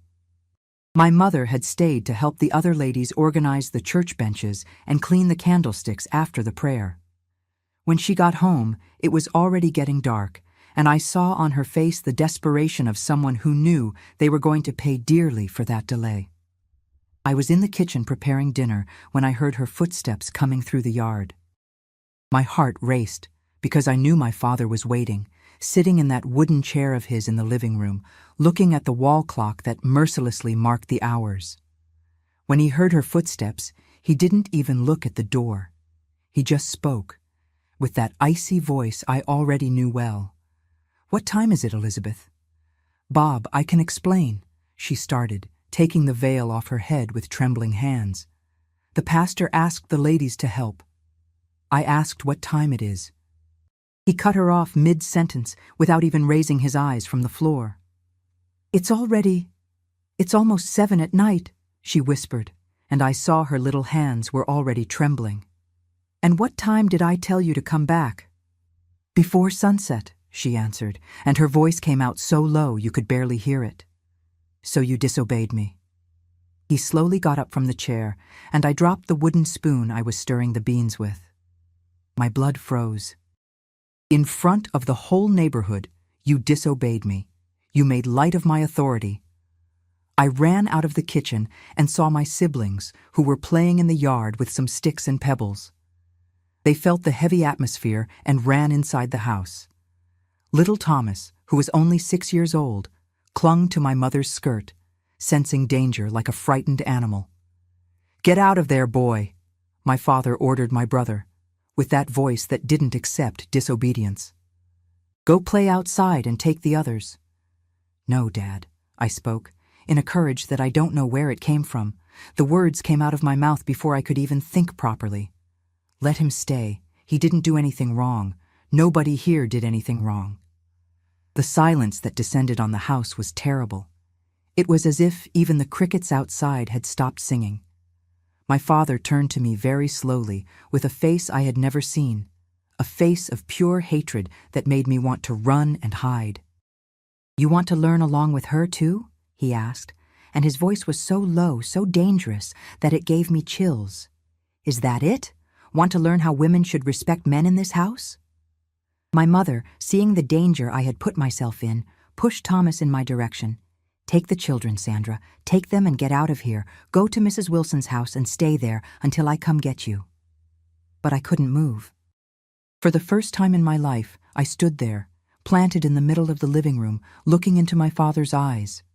There was a voice inside my head screaming for me to run, but there was another voice, stronger, saying I couldn't abandon my mother. "I won't let you beat her for going to church," I said, and the words came out firmer than I expected. She was in God's house, helping the pastor. She didn't do anything wrong. What happened next was an explosion of violence that still gives me nightmares. My father went to his room and came back with the leather belt he used to work on the ranch. It was a thick, heavy belt with a large metal buckle that he always kept well polished. When I saw him coming back with that thing in his hand, I felt my legs go weak. "Now you two are going to learn once and for all what a woman's place is in this house," he said, folding the belt and testing its weight in his hand. First he went after my mother. She tried to run, but he reached her before she got to the door. The first blow hit her back, and the sound of the leather hitting was terrible, like a whip cracking. My mother screamed and fell to her knees on the dirt floor. 26 years married to me," he said between the blows, "and you still haven't learned to obey." The belt went up and down, up and down. The metal buckle cut through her clothes and skin, and I saw the blood starting to appear. My mother tried to protect herself with her arms, but the blows were many and very strong. "Stop! Stop hitting her!" I screamed, and before I could think about what I was doing, I threw myself over my mother, trying to protect her with my own body. That's when he turned all the rage on me. The belt started falling on my back, on my head, on my arms. The pain was unbearable. It was like they were cutting my skin with a razor. Each blow from the metal buckle left a deep cut, and I felt the blood soaking my clothes. "A child who confronts me?" he shouted, without stopping the beating. "A child who doesn't respect her father? Then you'll learn together." My siblings were crying in the corner of the room, hugging each other, seeing that scene of horror. Little Thomas screamed, "Stop, Dad! Stop! You're going to kill her!" But that only increased his rage. It was as if seeing the children cry, seeing the fear on their faces, only fueled the violence even more. My mother, even bleeding, even broken with pain, managed to get up from the floor. I'll never forget her face at that moment. It was a face of total desperation, of a mother who knew she could lose her daughter if she didn't do something. "Stop hitting my daughter," she shouted, with a strength I had never seen in her. "Kill me if you want, but leave her alone. She's a child."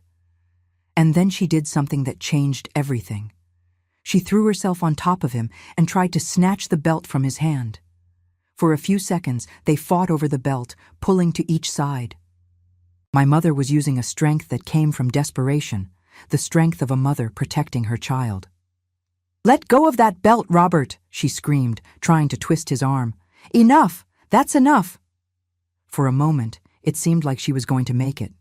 She was managing to loosen his fingers, was almost taking the belt from his hand. But my father was much stronger, and the rage had given him extra strength. He gave her a push with all the strength he had. A violent, brutal push that made my mother fly through the air and hit her head on the corner of the heavy wooden table that was in the living room. The noise was terrible. a dry sound, like wood cracking, that echoed through the whole house. My mother fell to the floor and lay motionless, with a trickle of blood running from her forehead and spreading across the dirt floor. For a few seconds that seemed like hours, no one moved. The whole world stopped. Even my father stood there, looking at her lying there, with the belt still in his hand. It was as if he himself had been startled by what had just happened. "Mom?" I called softly, dragging myself to her. My voice came out strange, almost a whisper. "Mom, get up. Please, get up." But she didn't move. Her eyes were open, but it was as if they weren't seeing anything. They were glazed, lost, looking at a place only she could see. I shook her shoulder. "Mom, answer. Talk to me." That's when she turned her head to me, slowly, very slowly, as if every movement hurt a lot. She managed to whisper with her voice almost fading, "Sandra, my daughter, listen. Listen carefully." "Talk, Mom. I'm listening," I cried, holding her cold hand. "When he sleeps, when he relaxes, you run. Go to Mrs. Wilson's house. Tell everything that happened here. Promise?" "No, Mom, don't talk like that," I cried even more. "We're going to leave here together." "Right now, I'll help you get up and we'll leave." But she shook her head, almost imperceptibly. "No, I can't get up. Sandra, there's something important. Pay attention to his belt. When he takes it off, look carefully at the belt." "What belt, Mom? Why the belt?" "Look carefully. There's blood. It's not just yours. It's not just mine." She was making a terrible effort to speak, as if each word was a mountain. "There was already before. Today, there was already—" At that moment, I didn't completely understand what she wanted to say, but I engraved each word in my memory. My father, who had been standing still this whole time, suddenly reacted. He approached us and said, in a voice that tried to be normal, "She just hit her head. She'll be fine. It's just a bump. Help her get up." But when I tried to help my mother sit up, she groaned in such strong pain that it broke my heart. There was something very wrong happening inside her body. "She needs a doctor," I told my father, trying to keep my voice steady. "She needs to go to the hospital in Montgomery now." "No hospital," he replied dryly, putting the belt back in his pants as if nothing had happened. "She just needs to rest. Tomorrow she'll be fine. Women are resilient." That night was the longest of my life. I carried my mother to her room, with William's help. She lay in bed, moaning softly from time to time, breathing in a strange way, as if each breath was a struggle. I sat on the floor beside the bed, holding her hand, feeling her getting colder and colder. Every hour I'd wet a cloth in the water basin and pass it on her forehead, cleaning the blood that wouldn't stop coming out. My father, after eating dinner, as if nothing had happened, went to sleep. I heard him snoring in the next room, a heavy snore of someone who slept peacefully, without any remorse. It was almost dawn when my mother opened her eyes and looked at me with a clarity that scared me. It was as if she had come back for a few minutes just to give me an important message. "Sandra, pay attention. Listen carefully. His belt, look carefully, when he takes it off, on the buckle. There's old blood, dried blood. It's not from today. There was already. From other times." "Mom, what other times?" "The times that I fell, the times that tripped. He always used the belt, always—" She paused, breathing with difficulty. "On the buckle, there's hair, my hair, stuck, for years." At that moment, a terrible truth began to form in my head. The falls down the stairs, the bruises, the purple marks she always explained as accidents. It had all been him. It had always been him. "Sandra, when I'm not here anymore, he'll want you in my place. Promise. Don't let him." Promise you'll tell. Everyone. Mom, stop talking like that. You're going to be fine. Tomorrow, we're leaving here. But she shook her head. I won't. I won't make it. But you can. You have to. She closed her eyes and didn't speak anymore. Her breathing became weaker and weaker, more and more spaced out. I stayed there, holding her hand, feeling life slip away little by little. When the sun rose, illuminating the room with a golden light that came through the small window, my mother wasn't breathing anymore. My father woke up, saw her there motionless, and put on an act that disgusted me. He started crying, calling her, pretending desperation. Elizabeth, my wife, wake up. Don't leave me alone. He called the neighbor, Mr. Charlie from the store, to help take her to the doctor. But everyone already knew it was too late. Dr. Stevens, who was the only doctor in Clarksville at that time, came to our house, examined her, and confirmed it was a massive heart attack. Her heart couldn't take the shock of the fall. And that's how my mother became one more woman who died of a heart attack in Clarksville. One more victim that no one questioned. One more secret that was buried with her. But I knew the truth. And worse, I knew that now I was next in line. When everyone left the wake, when the dust settled, I was going to occupy the place my mother had left vacant. Only this time, it would be different. Because my mother had given me a weapon. She had taught me to look at his belt. And I was going to look very carefully. My dear ones, my mother's wake was scheduled for the next day, on a Thursday. In Clarksville, back then, when someone died, the whole town stopped to pay their condolences. Our small house was packed with people, neighbors, friends, acquaintances from the ranch where my father worked, church ladies who came to pray the rosary. My father was playing the role of grieving widower with a perfection that disgusted me. He had put on the nicest black suit he had combed his hair with brilliantine, and received condolences with a face of suffering that fooled everyone. Poor Bob, I heard Mrs. Wilson whispering to another neighbor. Lost his wife like that, out of nowhere. A heart attack, so young still.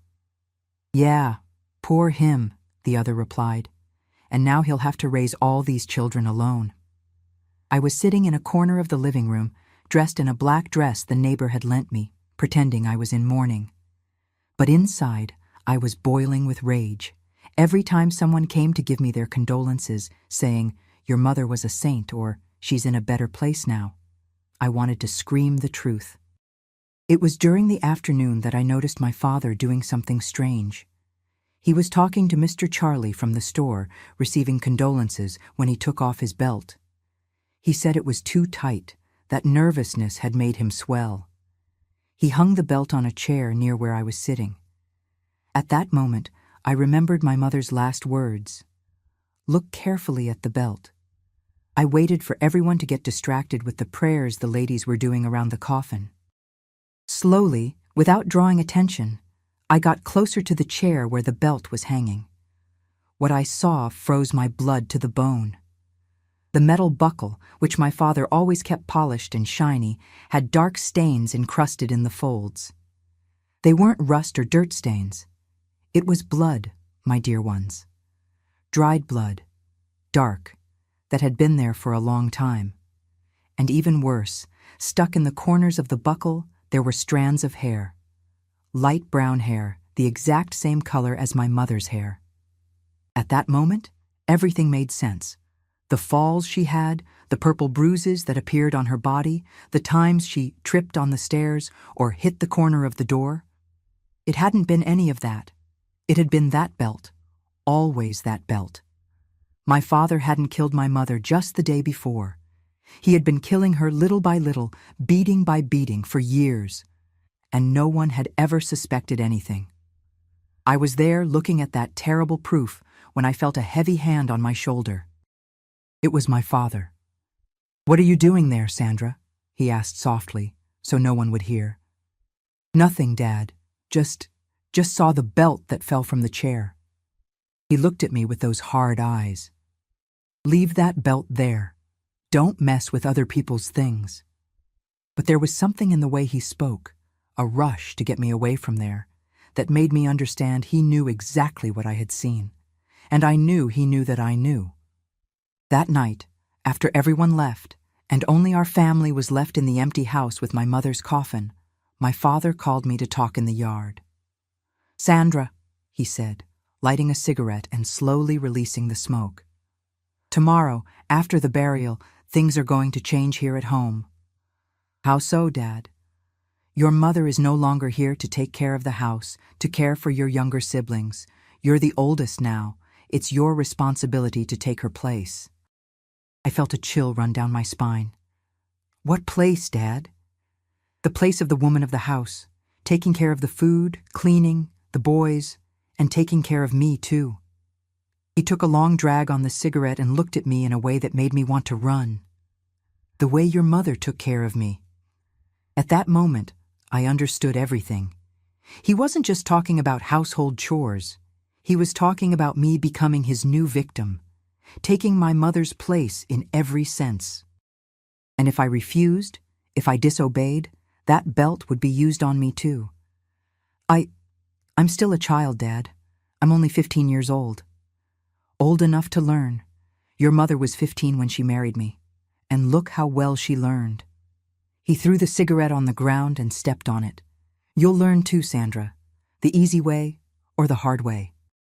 That dawn, lying on the floor next to my mother's coffin, because it was tradition for someone from the family to stay watching over the body, I made the most important decision of my life.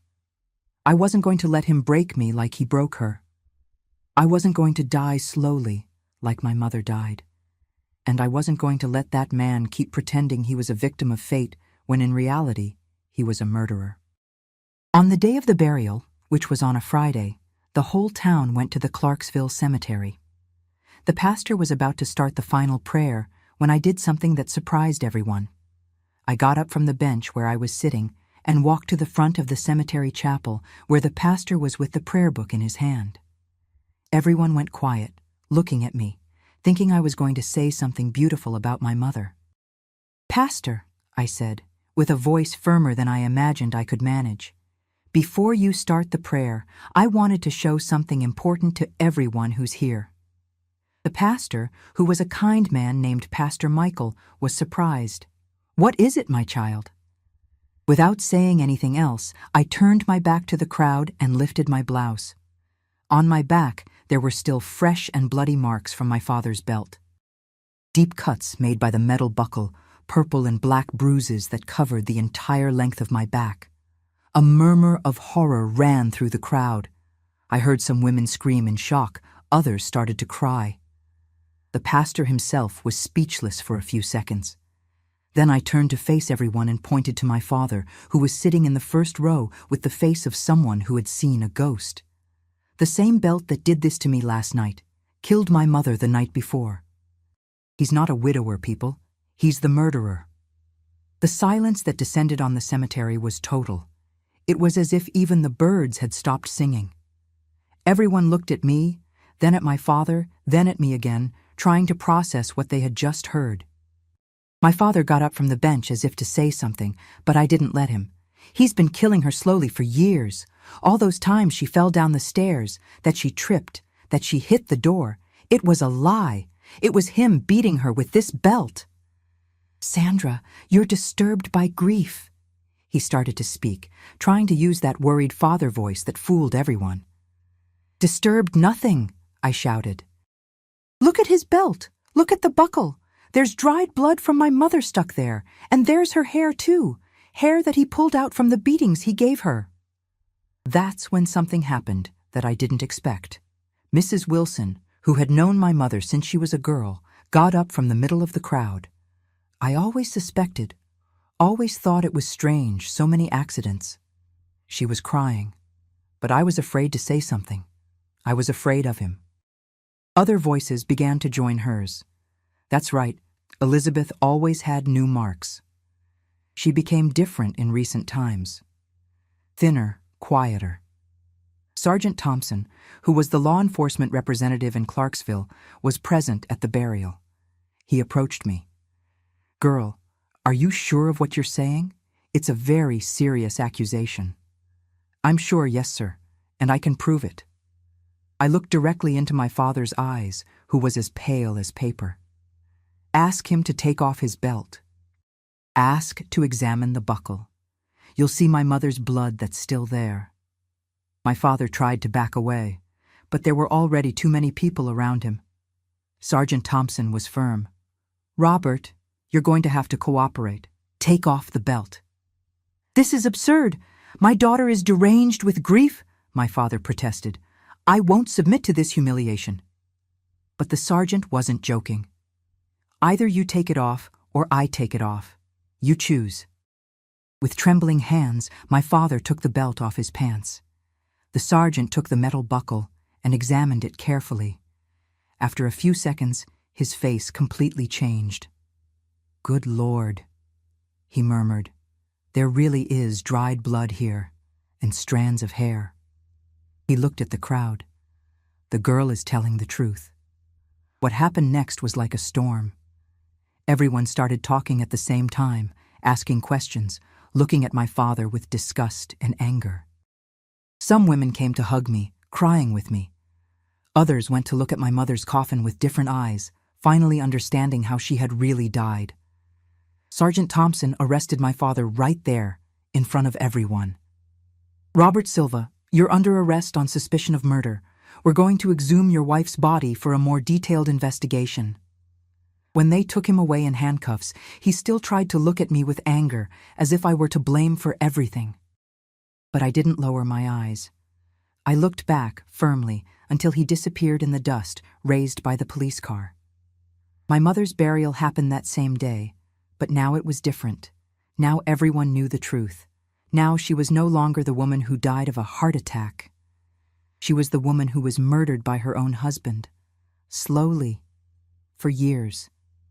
And I, who had spent 15 years of my life afraid of him, was finally free. The marks on my body healed over time. But they had served as the map that led my father to jail and saved my own life. The Clarksville justice system later confirmed what I already knew. My mother had died of internal bleeding caused by head trauma. The heart attack was invented to hide the crime. My father was sentenced to 20 years in prison for murder and abuse. My siblings and I went to live with our Aunt Helen, my mother's sister, who received us with all the love in the world. And it was there that I began to understand that not all men are like my father, that not all families live in fear, that it's possible to live in peace. My dear ones, here I am today, at 78 years old, telling you this story from my simple little house in Eastwood, Birmingham. It seems impossible that that 15-year-old girl who confronted her own father in a cemetery in Clarksville is the same grandma who's here now, making biscuits early in the morning to sell at the park. Life after that day completely changed. My siblings and I went to live with our Aunt Helen, who was a widow and lived in a bigger house, also in Alabama. She received us with a love I didn't even know existed. For the first time in my life, I knew what it was like to live in a house where people talked without fear, where no one lowered their voice when the man arrived, where children could play and laugh without worrying about waking anyone up.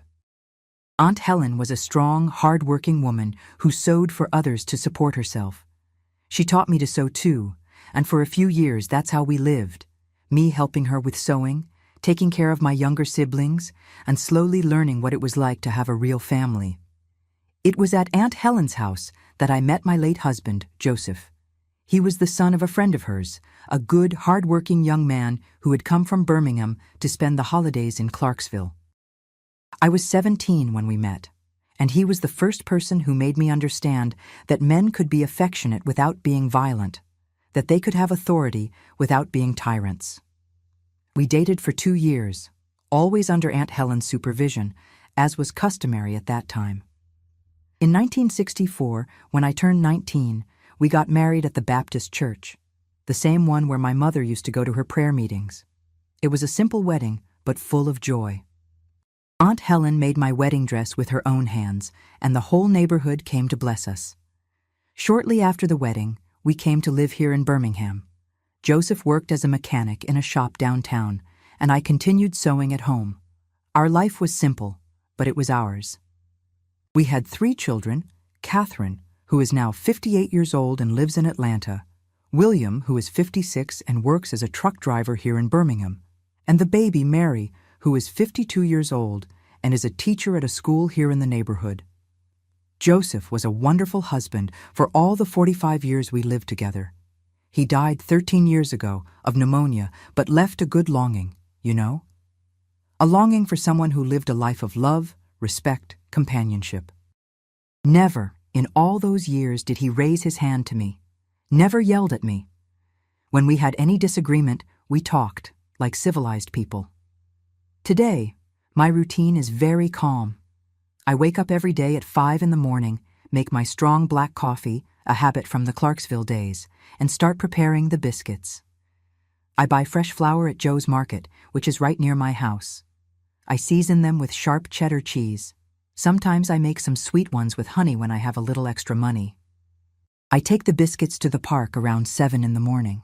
I already have my regular customers, Mr. Anthony, who works at the bakery and always buys 2 savory biscuits, Mrs. Mary, who comes to get a sweet one for her afternoon snack, the kids who pass by going to school and always stop to buy a little biscuit from Grandma Sandra, as they call me.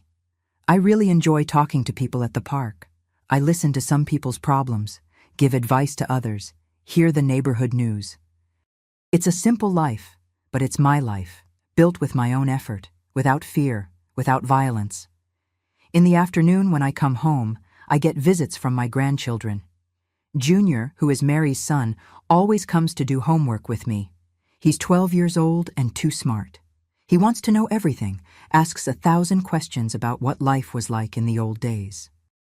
Sometimes I tell some stories, the good stories, of course, about what Clarksville was like in my time, about the games we played in the street. I have 4 other grandchildren, too. 2 of Catherine's children, who live in Atlanta, and 2 of William's daughters, who come to visit me every weekend. The house becomes a party when they're all here. We make a big lunch, talk, laugh, and I look at this family I helped form and thank God for giving me the strength to get here. In the evening, I like to sit on my house's porch and water my plants. I have ferns, petunias, some small roses I planted in an old can. It's my moment of peace when I reflect on life, on how much I've been through, on how much I've achieved. Sometimes, when I'm there watering the plants, watching the movement on the street, I remember my mother. I think about what she would say if she saw how our family turned out, how the children she protected grew up well, how her grandchildren are happy and healthy. I think she'd be proud, you know? Proud to see that her sacrifice wasn't in vain. My brother Thomas lives nearby, too. He works as a construction worker and comes to visit me every Tuesday. We have coffee together and talk about the old days. William, my brother, not my son, still lives in Alabama, has a big family there. Franny got married and moved to New York, but always sends news. Here in Birmingham, in Eastwood, I feel at home. This is where I built my real life, where I raised my children, where I grew old beside Joseph. When I go out in the morning to sell the biscuits and see the city's movement, people running to work, children going to school, I feel enormous gratitude for being alive, for having made it here. I don't have luxury, I don't have material wealth, but I have something many people don't have. I have peace. I have the peaceful sleep of someone who did what had to be done, who faced fears, who chose the truth even when it was dangerous. I have the joy of seeing my grandchildren growing up in a family where love truly exists, where women are respected, where children can be children. And each biscuit I sell, each smile I receive at the park, each hug from my grandchildren is proof that it was worth fighting. It was worth having courage that day at the cemetery. It was worth breaking the silence. My dear ones, after telling you this whole story, my heart is heavy but also full of hope. Heavy because remembering all this still hurts, even after so many years. But full of hope because I know my story can help someone who's going through a similar situation. If you who are listening to me now live in a house where you're afraid, where you're beaten, where you're humiliated, where someone hurts you and then pretends nothing happened, I want to tell you something very important. This is not normal. It's not a man's way. It's not family custom. It's not punishment you deserve. It's a crime, and you don't have to take it. I know it's hard to report. I know that fear hits, that shame, that thought of, who's gonna believe me? I went through that too. I spent years seeing my mother get beaten and didn't know what to do, didn't know how to help. But when I reached my limit, when I saw that either I did something or I was going to die like her, I found a courage I didn't even know I had. Courage doesn't come out of nowhere, my children. It comes when we understand that our life is worth more than fear. When we understand that we weren't born to be anyone's punching bag. When we understand that our children, our siblings, deserve to live in a house where no screaming is heard, no violence is seen. That belt dirty with blood that my father used to beat me and kill my mother became the evidence that put him in jail. The marks on my back, which hurt so much, became the map that led me to freedom. Sometimes, our wounds are the only witnesses we have. Don't be ashamed to show them when necessary. Today, when I see my grandchildren playing in the yard without fear, when I see my daughter being respected by her husband, when I sleep peacefully without hearing screams or blows, I'm grateful I had courage that day at the cemetery. It was the hardest decision of my life, but it was the one that saved me. And for you who can help someone, pay attention to the signs. That neighbor who always has bruises from falls, that friend who's getting quieter and quieter, that relative who isolated herself from the family. Sometimes an offer of help, you can count on me, can be the difference between someone's life and death. In any country in the world, there are authorities and organizations ready to help those who suffer domestic violence. Look for them in your region. Seek help from the police, hospitals, churches, schools. Dignity and respect are universal values, no matter where you are. My dear ones who followed me to the end of this story, you who had the courage to hear this difficult truth, do something for this grandma here. Subscribe to the Grandparents' Tales channel and turn on the notification bell. It's not just to help the channel grow, no. It's because stories like this need to be told, need to reach those who need to hear them. How many women out there are suffering in silence like my mother suffered? How many children are afraid like I was? And leave just one word in the comments, one word that proves you watched until the end. Write strength. Because that's what saved me. That's what can save other people too. Do it now. Don't wait another minute. This story can reach someone who needs it today, at this exact moment. A hug full of affection from Grandma Sandra. May God bless you and protect your families.